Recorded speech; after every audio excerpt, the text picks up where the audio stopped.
नमस्कार। ये रामायण कथा पूरी तरह से श्रीमद् वाल्मीकि रामायण के ऊपर आधारित है। यदि आप इसका निरंतर श्रवण करते रहना चाहते हैं तो इस चैनल को सब्सक्राइब जरूर कर लें और आगे आने वाली सभी पॉडकास्ट के नोटिफिकेशन के लिए बेल आइकन को भी ज़रूर से प्रेस कर दें। अब हम सुनेंगे 39वां सर्ग। इंद्र के द्वारा राजा सगर के यज्ञ संबंधी अश्व का अपहरण, सगर पुत्रों द्वारा सारी पृथ्वी का भेदन तथा देवताओं का ब्रह्मा जी को ये सब समाचार बताना। विश्वामित्र जी की कही हुई कथा सुनकर श्री रामचंद्र जी बड़े प्रसन्न हुए। उन्होंने कथा के अंत में अग्नितुल्य तेजस्वी विश्वामित्र मुनि से कहा, ब्राह्मण, आपका कल्याण हो। मैं इस कथा को विस्तार के साथ सुनना चाहता हूँ। मेरे पूर्वज महाराज सगर ने किस प्रकार यज्ञ किया था। उनकी वो बात सुनकर विश्वामित्र जी को बड़ा कौतूहल हुआ। वे यह सोचकर कि मैं जो कुछ कहना चाहता हूँ उसी के लिए ये प्रश्न कर रहे हैं, जोर जोर से हंस पड़े। हंसते हुए से उन्होंने श्री राम से कहा, राम, तुम महात्मा सगर के यज्ञ का विस्तार पूर्वक वर्णन सुनो। शंकर जी के स्वसुर हिमवान नाम से विख्यात पर्वत विंध्याचल तक पहुंचकर तथा विंध्य पर्वत हिमवान तक पहुंचकर दोनों एक दूसरे को देखते हैं। इन दोनों के बीच में दूसरा कोई ऐसा ऊंचा पर्वत नहीं है जो दोनों के पारस्परिक दर्शन में बाधा उपस्थित कर सके। इन्हीं दोनों पर्वतों के बीच आर्यावर्त की पुण्य भूमि में उस यज्ञ का अनुष्ठान हुआ था। पुरुष सिंह वही देश यज्ञ करने के लिए उत्तम माना गया है। राजा सगर की आज्ञा से यज्ञ अश्व की रक्षा का भार सुदृढ़ धनुर्धर महारथी अंशुमान ने स्वीकार किया था, परंतु पर्व के दिन यज्ञ में लगे हुए राजा सगर के यज्ञ संबंधी घोड़े को इंद्र ने राक्षस का रूप धारण करके चुरा लिया। महामना सगर के उस अश्व का अपहरण होते समय समस्त ऋत्विजों ने यजमान सगर से कहा, आज पर्व के दिन कोई इस यज्ञ संबंधी अश्व को चुराकर बड़े वेग से लिए जा रहा है। आप चोर को मारिए और घोड़ा वापस लाइए, नहीं तो यज्ञ में विघ्न पड़ जाएगा और वो हम सब लोगों के लिए अमंगल का कारण होगा। राजन, आप ऐसा प्रयत्न कीजिए जिससे ये यज्ञ बिना किसी विघ्न बाधा के परिपूर्ण हो। उस यज्ञ सभा में बैठे हुए राजा सगर ने उपाध्यायों की बात सुनकर अपने 60,000 पुत्रों से कहा, पुत्रों, ये महान यज्ञ वेद मंत्रों से पवित्र अंतःकरण वाले महाभाग महात्माओं द्वारा संपादित हो रहा है, अतः यहाँ राक्षसों की पहुँच हो ऐसा मुझे दिखाई नहीं देता। अतः यह अश्व चुराने वाला कोई देवकोटि का पुरुष होगा।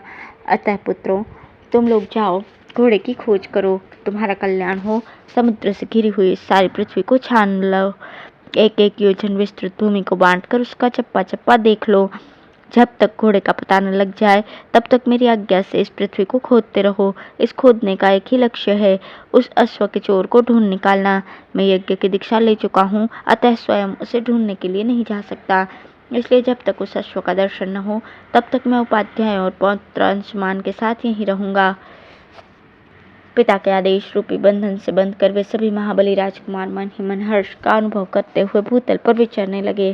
सारी पृथ्वी का चक्कर लगाने के पश्चात भी जब उस अश्व को न देखकर उन महाबली पुरुष राजपुत्रों ने प्रत्येक के हिस्से में एक योजन भूमि का बंटवारा करके अपनी भुजाओं द्वारा उसे खोदना आरंभ किया। उनकी उन भुजाओं का स्पर्श वज्र के स्पर्श की भांति दुस्सह था। रघुनंदन, उस समय वज्र तुल्य शूलों और अत्यंत दारुण हलों द्वारा सब ओर से विदीर्ण की जाती हुई वसुधा आर्तनाद करने लगी। उन राजकुमारों द्वारा मारे जाते हुए नागों, असुरों, राक्षसों तथा दूसरे दूसरे प्राणियों का भयंकर आर्तनाद गूंजने लगा। रघुकुल को आनंदित करने वाले श्री राम, उन्होंने 60,000 योजन की भूमि खोद दी, मानो वे सर्वोत्तम रसातल का अनुसंधान कर रहे हों।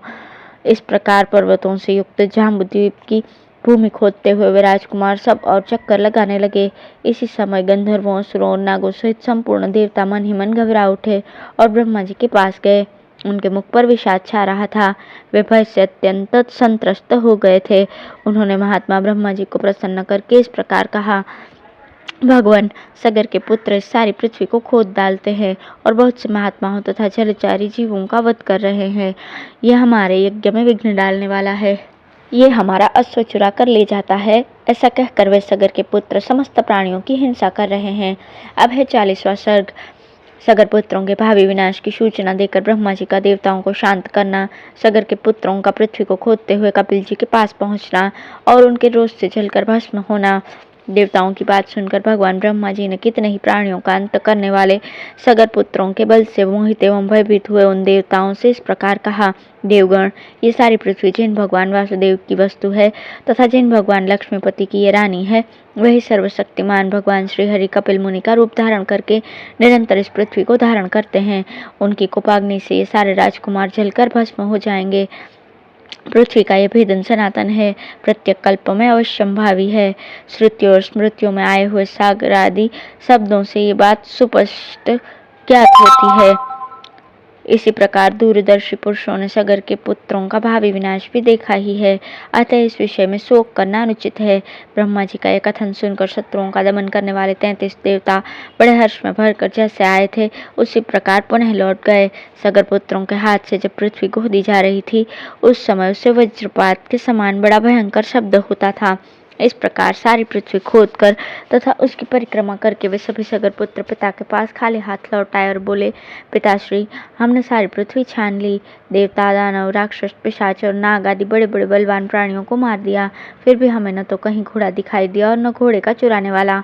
आपका कल्याण हो, अब हम क्या करें? इस विषय में आप ही कोई उपाय सोचिए। पुत्रों का ये वचन सुनकर राजाओं में श्रेष्ठ सगर ने उनसे कुपित होकर कहा, जाओ फिर से सारी पृथ्वी खोदो और इसे विदीर्ण करके घोड़े के चोर का पता लगाओ। चोर तक पहुंचकर कार्य पूरा होने पर ही लौटना। अपने महात्मा पिता सगर की यह आज्ञा सिरोधार्य करके वे 60,000 राजकुमार रसातल की ओर बढ़े और रोष में भरकर पृथ्वी को और भी खोदने लगे। उस खुदाई के समय ही उन्हें एक पर्वताकार दिग्गज दिखाई दिया जिसका नाम विरूपाक्ष है। वो इस भूतल को धारण किए हुए था। महान गजराज विरूपाक्ष ने पर्वत और वनों सहित संपूर्ण पृथ्वी को अपने मस्तक पर धारण कर रखा था। काकुस्थ, वो महान दिग्गज जिस समय थक कर विश्राम के लिए अपने मस्तक को इधर उधर हटाता था उस समय भूकंप होने लगता था। पूर्व दिशा की रक्षा करने वाले विशाल गजराज विरूपाक्ष की परिक्रमा करके उसका सम्मान करते हुए वे सगर पुत्र रसातल का भेदन करके आगे बढ़ गए। पूर्व दिशा का भेदन करने के पश्चात वे पुनः दक्षिण दिशा की भूमि को खोदने लगे। दक्षिण दिशा में भी उन्हें एक महान दिग्गज दिखाई दिया जिसका नाम था महापद्म। महान पर्वत के समान ऊंचा वो विशाल काय गजराज अपने मस्तक पर पृथ्वी को धारण करता था। उसे देखकर उन राजकुमारों को बड़ा विस्मय हुआ। महात्मा सगर के वे 60,000 पुत्र उस दिग्गज की परिक्रमा करके पश्चिम दिशा की भूमि का भेदन करने लगे। पश्चिम दिशा में भी उन महाबली सगर पुत्रों ने महान पर्वताकार दिग्गज सौमनस का दर्शन किया। उसकी भी परिक्रमा करके उसका कुशल समाचार पूछकर वे सभी राजकुमार भूमि खोदते हुए उत्तर दिशा में जा पहुंचे। उत्तर दिशा में उन्हें हिम के समान श्वेत भद्र नामक दिग्गज दिखाई दिया जो अपने कल्याणमय शरीर से इस पृथ्वी को धारण किए हुए था। उसका कुशल समाचार पूछकर राजा सगर के वे सभी 60,000 पुत्र उसकी परिक्रमा करने के पश्चात भूमि खोदने के कार्य में जुट गए। तदंतर सुविख्यात पूर्वोत्तर दिशा में जाकर उन सगर कुमारों ने एक साथ होकर रोषपूर्वक पृथ्वी को खोदना आरंभ किया। इस बार उन सभी महामना महाबली एवं भयानक वेगशाली राजकुमारों ने वहां सनातन वासुदेव स्वरूप भगवान कपिल को देखा। राजा सगर के यज्ञ का वो घोड़ा भी भगवान कपिल के पास ही चल रहा था। रघुनंदन, उसे देखकर उन सबको अनुपम हर्ष प्राप्त हुआ। भगवान कपिल को अपने यज्ञ में विघ्न डालने वाला जानकर उनकी आंखें क्रोध से लाल हो गईं। उन्होंने अपने हाथों में खंती, हल और नाना प्रकार के वृक्ष एवं पत्थरों के टुकड़े ले रखे थे। वे अत्यंत रोष में भरकर उनकी ओर दौड़े और बोले, अरे खड़ा रह, तू ही हमारे यज्ञ के घोड़े को चुरा कर यहाँ लाया है। दुर्बुद्धे, अब हम यहाँ आ गए, तू समझ ले हम महाराज सगर के पुत्र हैं। रघुनंदन, उनकी ये बात सुनकर भगवान कपिल को बड़ा रोष हुआ और उस रोष के आवेश में ही उनके मुख से एक हुंकार निकल पड़ा। श्री राम, उस हुंकार के साथ ही उन अनंत प्रभावशाली महात्मा कपिल ने उन सभी सगर पुत्रों को जलाकर राख का ढेर कर दिया। इस प्रकार श्री वाल्मीकि निर्मित रामायण आदि काव्य के बालकांड में 40वां सर्ग पूर्ण हुआ। धन्यवाद।